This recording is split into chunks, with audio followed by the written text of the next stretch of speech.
Ya, nama saya Ahmad Fatoni, biasa dipanggil di kantor Tony. Saat ini kerja di majalah Registry Indonesia. Itu majalah High Society Lifestyle berbahasa Inggris. Kantornya ada di Equity Tower, Jalan Jenderal Sudirman, Jakarta Selatan.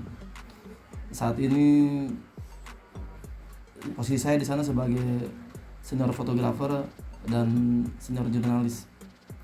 Tapi lebih fokus yang utama itu ya foto. Nulis hanya bikin tulisan 1 sampai dengan 20 karakter lah. Karena di majalah kita itu fokusnya bukan di tulisan ya, di foto gitu. Di foto. Kebetulan nih tanggal lahir Jakarta 19 April 74, suku Jawa. Pendidikannya S1 accounting, terus satu lagi D1 film. Di satu film. Dimulai dari jurnalis ya, dulu waktu itu kan saya lamar kerja itu di majalah Tempo gitu ya, di grupnya Tempo. Dulu ngamar basicnya itu accounting gitu ya. Ceritanya di sana diterima nih di accounting, nggak tahu, tapi staff accounting ya. Tiba-tiba katanya udah habis posisinya begitu kan. Ada posisinya tuh fotografer begitu. Itu di grup Tempo, nama majalahnya majalah Matra ya. Itu tahun 1996. Nah, akhirnya ditawarin gitu, terus saya bilang ini basic accounting gitu, emang punya ahli fotografi nggak? Ada sertifikatnya, saya bilang gitu kan. Yaudah, ditemuin sama redaktur fotonya dulu namanya Driguel Tobing. Nah, wawancara akhirnya terima deh tuh di situ. Sebenarnya sih ya jurnalis udah suka gitu, cuman pikir jadi accounting itu membosankan begitu. Saya udah nyoba dulu kan ya, wah ini kok kerja seperti ini kok jenuh begitu kan, di dalam terus monoton begitu kan. Iseng-iseng kan Sabtu Minggu dulu libur ya, ambil lah dulu namanya LPTHI, itu di PPFN, Pusat Film Produksi Negara, itu di Otista dulu. Kalau sekarang masih ada atau enggak tuh, sampingnya McDonald itu. Nah itu di situ, nah belajar di situ. Jadi situ ambil D1 itu. Ini accounting dulu udah selesai nih, tapi abis accounting kan ngelamar accounting tuh nggak dapat gitu. Sambil nunggu waktu ya, iseng-iseng lah, bukan iseng, kayaknya tertarik dunia jurnalis gitu kan, ngambil di situ gitu. Jadi gitu terima, lamar juga rata-rata bukan accounting. Pas bener dulu pernah ngelamar accounting gitu, yang tadi saya bilang dia terima, tapi posisinya udah habis, saya ditawarin di fotografi gitu. Karena sertifikatnya ada ya punya, akhirnya saya mau gitu. Sebenarnya sih saya sudah pribadi diri saya nih, saya merasa tuh kalau kerja di dalam tuh nggak cocok begitu. Makanya cari kerja yang posisinya kira-kira enak begitu, dan arti enak tidak monoton gitu kan. Kayaknya tertarik sama dunia fotografi dan jurnalistik begitu. Makanya dulu ambil D1 jurnalistik gitu. Ya sebenarnya tertarik tuh dua-duanya, sama tertarik begitu kan. Cuman namanya kita mencari lowongan kerja ya. Iya. Di mana yang dibutuhkan gitu kan, dibutuhkan fotografer atau jurnalis gitu kan. Nah, kan karena satu kursus diajarin nulis, fotografi sama kameramen gitu kan ya.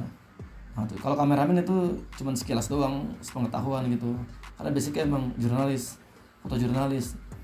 Nah setelah itu wah kayaknya ini enakan di sini nih ya, akhirnya setiap ngelamar ya nyari yang wartawan gitu. Nah, kalau bicara kode etik ya, kita mau udah ada kayak contohnya saya waktu tugas di Istana Presiden, ini ada kode etiknya nih, ada nih. Satu gitu ya. Pakai baju harus rapi gitu kan. Rapi artinya rambut nggak boleh gondrong gitu ya. Terus harus kemeja. Kalau di Istana RI1 mah harus bener-bener rapi deh. Pokoknya pakai cat aja nggak bisa masuk gitu kan. Karena emang bener-bener disaring itu kita, dari mulai ijazah, KTP terus asli semua. Karena udah dari satu kan ibaratnya tuh ini orang-orang terpilih, dan ini bukan orang sembarangan gitu, artinya identitasnya benar-benar jelas.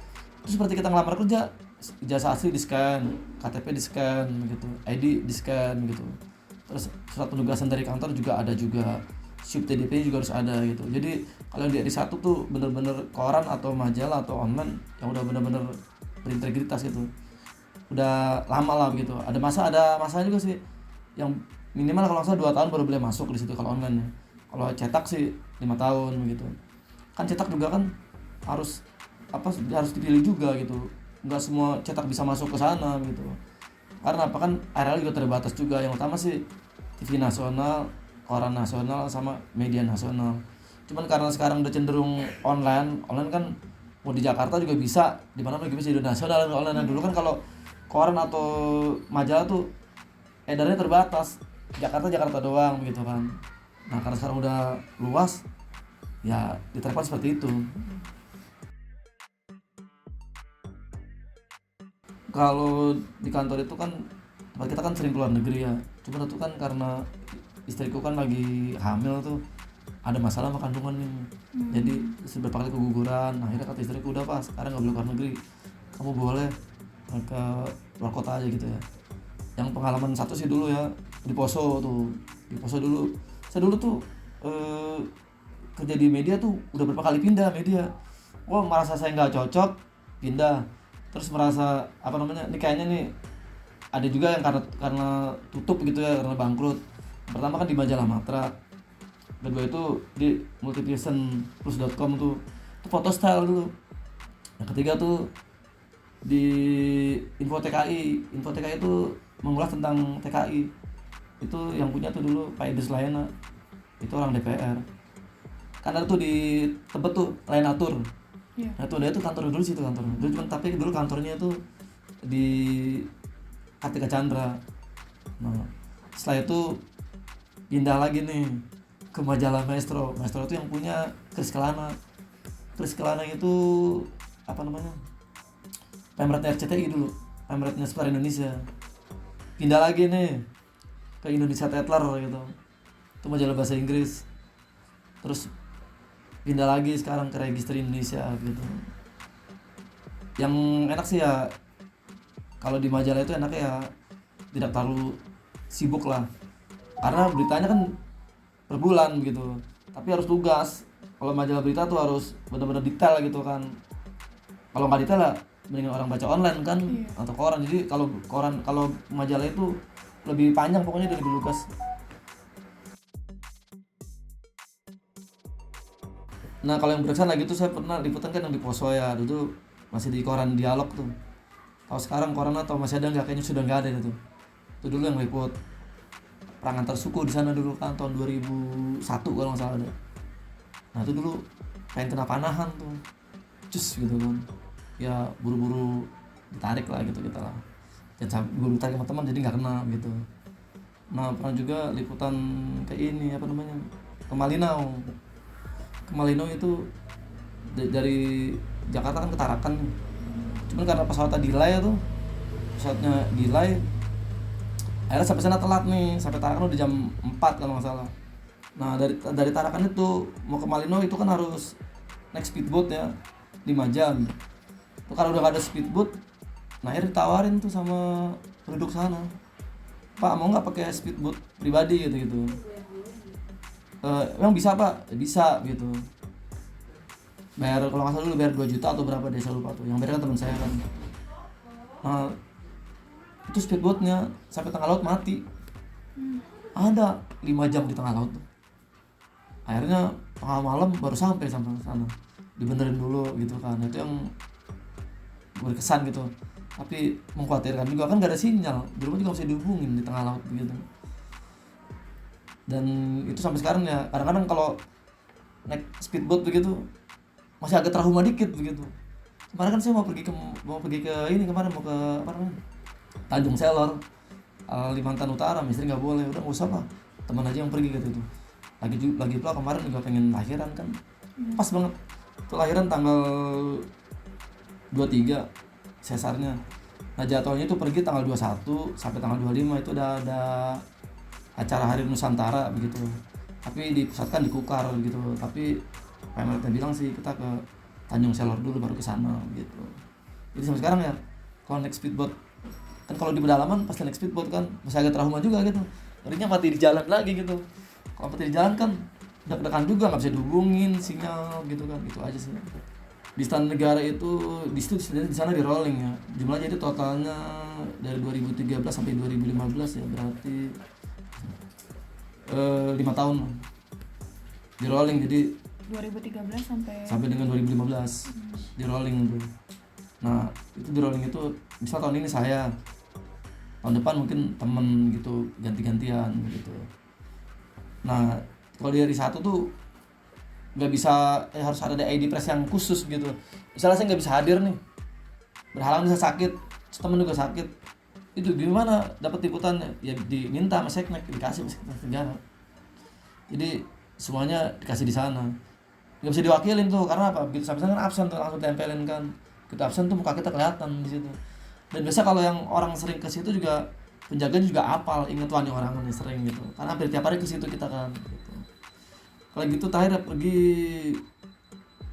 ke mana tuh ya, ke Padang waktu itu terakhir 2015. Kayak gitu di kantor udah gantiin teman, ganti-gantian yang junior ini pada maju gitu, yang senior naik ke atas gitu. Kalau di hari satu sih enaknya apa terjamin gitu, aman dah pokoknya dah, dan nggak boleh telat juga, harus rapi pokoknya dah. Pokoknya kalau ID udah ketinggalan nggak bisa masuk aja. Tapi kan pakai ID-nya kan nggak bisa ID sembarangan, ID khusus gitu kan. Udah di apa, di program di sana, nama kita ada, begitu di absen keluar tuh nama kita, nama, majalah gitu. Kalau masuk istana itu ya, itu kan penugasan dari kantor ya. Biasanya sih udah senior gitu ya, pengalaman ya biasanya 5 tahun gitu, dan ngerti kode etik begitu. Dan kalau nggak salah sekarang sih ada sertifikasi dari PWI, itu yang ngurusin kantor begitu. Kita di PWI itu paling seperti penataran begitulah, zaman dulu seperti penataran, dikasih tip-tipnya begitu, itu ada biayanya juga, yang ngurusin itu kantor itu. Kalau dulu kan langsung bisa, asal ada rekomendasi dari kantor, ada ID, terus nama kita ada di majalah tersebut begitu kan, penanggung jawabnya siapa, dikirimin. Nanti kalau di ACC baru kita ngisi secara online begitu. Jadi nanti nunggu berapa hari di ACC, nggak ada di ACC baru dipanggil gitu. Kalau di ACC tuh biasa ngirim yang asli, jasa asli, KTP asli, ID asli gitu kan, di scan, nanti kalau udah dipanggil sana dikasih unjuk, biasanya gitu sih. Sebenarnya sih kalau kita udah terjun ke jurnalis ya, menurut saya sih semuanya sih enak ya, cuman kadang nggak enak lah kalau kita lagi ada perlu gitu kan. Nggak enak begini nih, di dunia media itu kan liburnya itu kan tidak mengenal hari ya. Contohnya Sabtu kan, contohnya koran hari Minggu nih, karena kan orang nanya tanggal 25 Desember kan koran nggak terbit gitu ya, kok tanggal 25 Desember kok masuk, kan libur ya kan, besok setelah tanggal 25 tanggal 26 koran terbit. Nah itu begitu masuk, jadi liburnya tuh kita nggak bisa ngatur sendiri, biasanya ya ada jadwalnya begitu. Kalau kita kadang-kadang saya lagi pergi sama temen nih, ini gue ada kumpul-kumpul sama kampus nih tanggal 7 begitu, hari Minggu, kita bisa datang nih paling cuma sebentar, karena apa, sore saya ada kerjaan lagi kan jadwal kita hari Minggu memang masuk. Nggak enak di situ sih, kalau misalnya lagi pengen kumpul sama teman tiba-tiba kena jadwalnya pas hari masuk aja. Paling kalau kita datang cuma sebentar, lalu ditinggal gitu. Kalau kita datang belakangan atau lagi awal begitu, seringnya saya begitu. Tapi lama-lama udah biasa juga sih. Ada yang lompat-lompat ya. Jadi jurnal kalau dihitung-hitung yang totalnya yang 96 sampai 98 2 tahun. 9 sampai tahun 2002 berapa tuh? 5 tahun. Tambah yang ini semester 3 tahun. 17 tahun. Itu udah senior banget ya Bang. Cuman begini deh, kalau mau jadi wartawan itu harus fokus. Jangan kayak saya nih pindah-pindah. Jadi dulu koran tutup atau majalah tutup, pindah nih jadi apa namanya, jadi accounting begitu. Jadi kita nggak fokus. Kalau fokus insya Allah bisa maju lah gitu. Saya punya rencana gini, mau bikin media sendiri. Saya baru bikin Instagram doang sih, ini mau bikin sama temen nih bareng nih, rencana berempat. Jadi kalau saya punya prinsip begini, dimanapun kita bekerja kita harus punya perusahaan tersebut. Contohnya kalau saya kerja di Indomaret, saya harus punya Indomaret begitu. Kalau saya kerja di media, saya harus punya media gitu, entah itu media cetak, entah itu media online begitu, tapi yang benar-benar apa namanya, serius begitu dan berbadan hukum gitu, bukan bodrek. Kan sekarang banyak yang bodrek, barat tuh wartawan bodrek tuh meres kerjanya, dan dia tanpa pengalaman, tanpa pendidikan begitu. Yang saya bingung tuh dari mana dapet infonya, saya juga bingung tuh kadang-kadang. Ini contohnya di KUA-nya sama di MTS, kalau penerimaan, wartawan bodrek banyak banget itu. Saya juga bingung tahunya dari mana gitu. Yang jelas kalau mereka bermain pasti bodrek pada datang gitu. Tahu kan wartawan bodrek kan gak ada identitasnya. Iya, ada ini. Dan itu biasa deh cuma nakut-nakutin doang kerjanya, nakut-nakutin. Misal koran yang ada itu koran juga koran yang mirip-mirip, misalnya Kompas, tapi kita tanya, Mas dari mana? Kompas. Gue dari Kompas nih. Lu Kompas mana lu? Gitu. Ternyata saya dari Kompas Indonesia begitu. Tuh ada tuh temenku tuh kenal, dari mana? KPK. Wah yang bener lu KPK, saya bilang gitu kan. Ngomong yang bener lu KPK. Batunya apa? Koran KPK. Gitu. Ada koran KPK di Bekasi, tapi dia kalau ditanyain akunya dari KPK, nggak pernah ngomongin sebutin koran, nggak. Kerja di mana Mas? KPK gitu. Kalau dia ngomongin koran, jadi orang image-nya, kenapa jadi KPK, takut nih, padahal koran biasa gitu kan. Itu yang contohnya nginjek begitu, terus cuma takut-takutin doang. Itu orang udah denger namanya udah serem gitu. Wah nih, serem banget nih KPK. Padahal tulisannya koran, tulisannya gitu. Tapi korannya nggak disebutin. Sama orang gitu ngomong Kompas gitu. Nah kalau yang lift gitu ya, Iya. pertama nih harus sering latihan kamera fast ya. Kalau nggak gugup saya dulu begitu. Nah sering latihan tuh, dan kita sebelum kita siarkan gitu itu kita harus nulis dulu, turunnya tulis semuanya gitu lengkap gitu kan. Jangan sampai begitu kita membawakan berita tuh deg-degan ada kata yang salah gitu kan, karena kalau udah live kan salah nggak bisa diulang lagi. Yang lihat berapa juta pasang mata gitu kan. Kalau koran kan atau online yang bukan live salah bisa kita koreksi lagi, dibenerin bisa dikirim lagi. Nah kalau live kan kalau udah salah nggak bisa diulang lagi. Tipe itu satu dipersiapkan benar-benar mateng ya, harus benar-benar apa namanya, kalau bisa dihafal lah gitu kan, tapi sambil Paham materi intinya. materinya dihafalin gitu kan. Kita harus tahu juga narasumbernya nih. Biasa kadang-kadang kita nggak tahu narasumber nih, kita harus sebelum wawancara narasumber kita harus tahu dulu nih karakternya dia, hobinya dia apa gitu, kesukaannya dia apa gitu. Biar kita kalau kita ngomong, siapa tahu hobi kita dengan dia balance gitu kan, jadi enak, jadi kebawahnya juga nggak kaku dan nggak grogi gitu. Dan kalau bisa ya, kalau misalnya dia serius kita harus bisa nimpalin juga, harus bisa nyamain kan. Kalau waktunya bercanda. Tapi kalau misalnya udah ngomong off the record ya harus jangan disiarin langsung. Itu kan biasanya tuh rahasia gitu kan. Nah kalau beda gitu, kalau dari teknik pengambilan gambar ya, dari foto atau video, terus ngambil angle yang berbeda ya. Kalau tulisan itu hampir rata-rata sama gitu ya, cuman yang jelas tuh gaya penulisannya tuh beda-beda orang, gaya penulisannya beda-beda, tapi intinya itu sama. Dan kita kalau gaya penulisan bisa diambil dari tengah atau dari depan gitu kan. Kayak berita Sambu ini emang lagi benar-benar matang viral, dan kita bisa ngambil dari sisi yang lain dulu, misal dari segi pendidikan, dari latar belakang keluarga gitu. Jangan sampai sama. Kalau sama ibarat tuh orang copy paste gitu. Iya. Tapi inti isinya sih sama. Biasanya yang beda itu di awal sama di akhir begitu. Dan kita juga harus nyari narasumber yang berbeda-beda. Tapi kan narasumber nggak bisa sembarangan. Misal gini nih, contohnya ini ada kebakaran nih ya. Ada kebakaran. Di situ ada polisi gitu. Kita wawancara, apaan nih, apa sih penyebabnya gitu kan. Ini polisi yang biasa nih, dia pasti nggak bakal ngasih statement. Aduh Pak, coba tanya sama komandan saya. Contohnya begitu kan, dia nggak berani ngasih statement, nggak berani gitu kan. Harus jadi komandan dulu. Siapa yang kita cari? Komandannya gitu. Sama pemadam kebakaran nggak begitu, anak buahnya nggak bakal ngasih statementnya, laporannya. Kita nanya komandan itu yang kita cari gitu. Jadi nulis berita itu, semua berita itu ada nilainya gitu ya, tapi kecil gitu. Kalau nilainya yang besar biasanya tuh beli figur gitu kan. Ini ada orang nih ketabrak motor si A gitu, itu biasa aja gitu. Tapi gila ketabrak motor selebritis aja, contohnya kayak Lesti gitu kan, itu langsung viral kan, karena dia punya nama gitu kan, punya pengaruh gitu kan. Nah kalau kayak kita nih keserempet motor jatuh gitu patah, orang diem aja, nggak ada yang beritain. Paling kecil beritanya nilainya, tapi kalau udah masuk publik figur udah gede gitu kan. Itu punya nilai berita tersendiri itu. Lagi kalau biasa kalau TV atau online yang live itu biasanya pengaruh sama iklan tuh. Ini iklan mau kontak berapa gitu kan. Kalau koran sama cetak beda gitu. Suka dukanya ya. Kalau sukanya sih sebenarnya banyak sukanya nih. Kalau sukanya satu, jalan-jalan tuh gratis ya. Waktu itu di kantor kan. Ya wilayah Indonesia hampir semua lah kita sana lah gitu lah. Nah, gratis. Nah kedua juga tuh banyak ketemu orang gitu kan.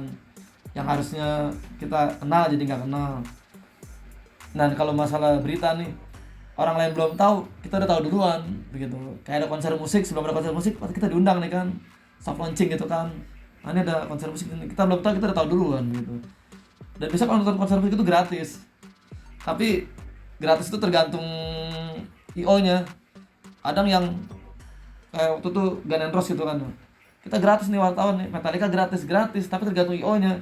Kadang cuman di awal doang gitu boleh nonton satu lagu sambil ngeliput. Setelah itu udah nggak boleh lagi gitu.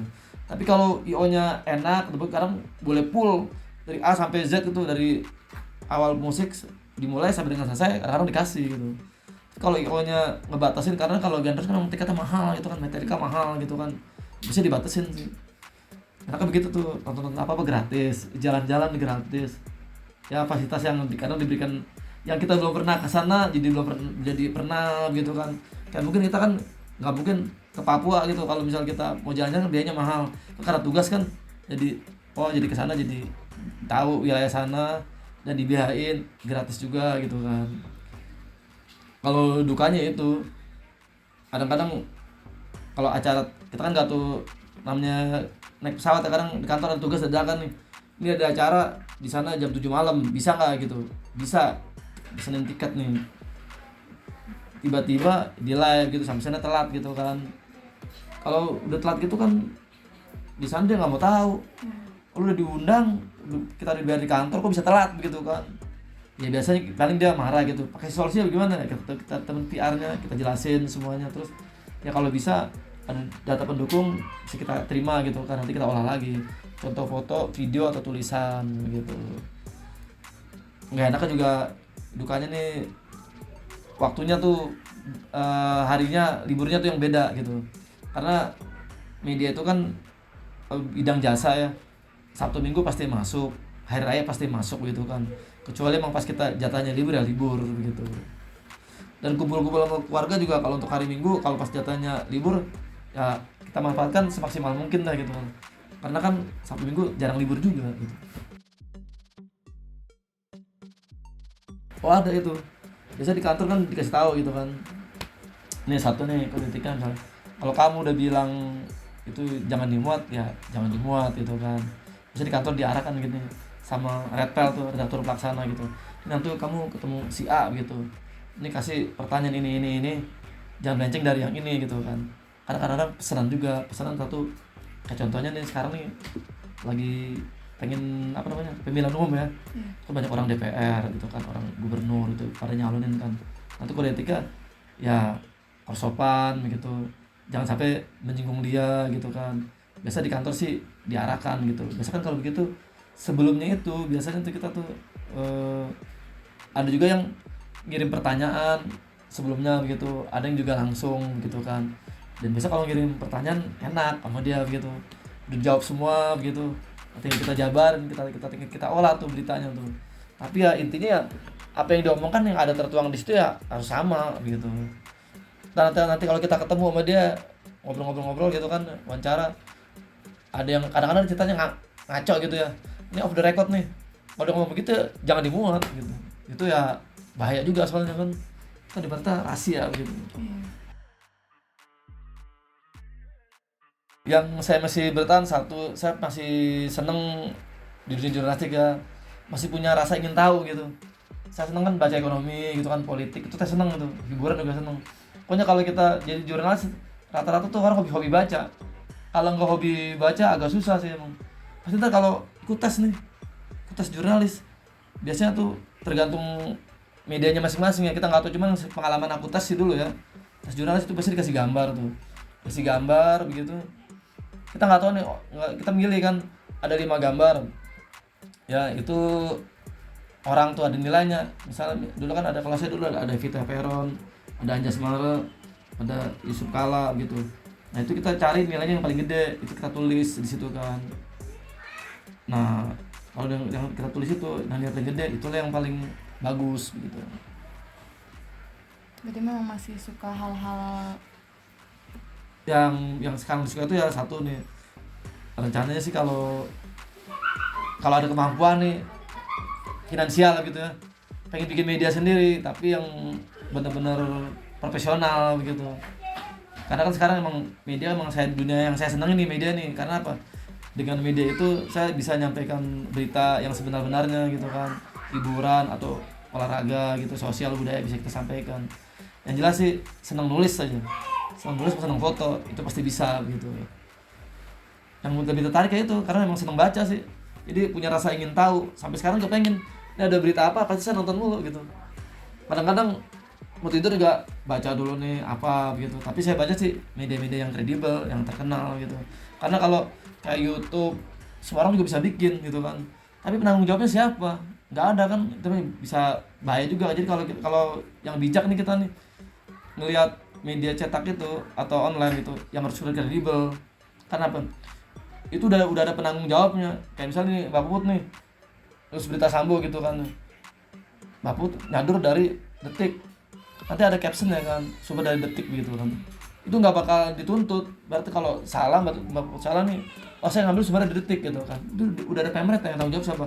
Cuma kalau dari YouTube, bikin berita dari YouTube, terus YouTube pemretnya siapa, melenceng sedikit salah bisa dituntut gitu kan. Kan kalau sekarang nih kalau kita mau ngirim berita atau apa tuh harus benar media sosial yang terkenal deh, jangan dari YouTube deh. YouTube semua orang juga bisa bikin, saya juga bisa bikin, tapi kan sumbernya dari mana gitu kan, yang banyak di situ. Itu bisa kena undang-undang IT itu, ya elektronik itu, ancamannya nggak macam-macam 7 tahun itu. Kalau berita nggak benar disampaikan kan jadi bikin resah kan, jadi ibaratnya berita bohong gitu. hoax ya. Kalau dari media cetak atau media cetak ya, koran atau majalah, itu kalau beritanya salah kita borong semua udah selesai urusannya, udah gak ada lagi. Tapi kalau online sama YouTube itu kan rekam digital, udah jutaan orang, karena orang langsung di copy buru-buru, udah gak bisa salah lagi tuh. Kalau koran nih begitu orang kita salah cetak, kita ambil semua koran, kita beli, kita borong, selesai urusan kan, nggak bisa jejaknya udah nggak ada. Kalau digital kan elektronik sampai sekarang masih ada. Iya, yang dulu aja kita masih kecil kita masukin di YouTube itu ada sampai sekarang, kita gede ada. Kalau koran kan kalau orang nggak nyimpen berkasnya mungkin nggak bakal ada kan.